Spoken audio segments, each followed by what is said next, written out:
ചൂലൂർ അരയമ്പറമ്പിൽ ശ്രീ കണ്ണുമുത്തപ്പൻ ക്ഷേത്രത്തിൽ പ്രതിഷ്ഠാദിന മഹോത്സവത്തോടനുബന്ധിച്ച് നൃത്ത സംഗീത കലാപരിപാടികൾ നടന്നു.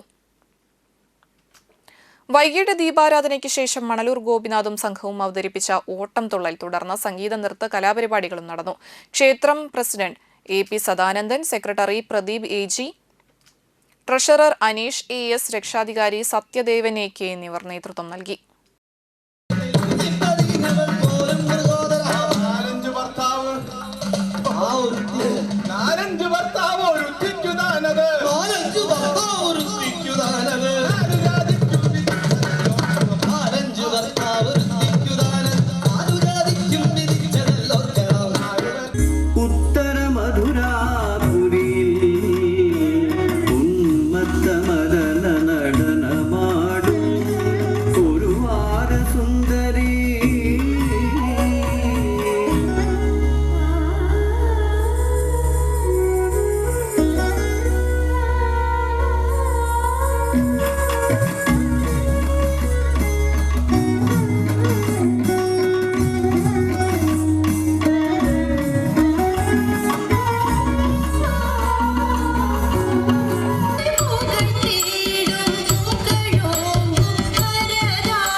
Baby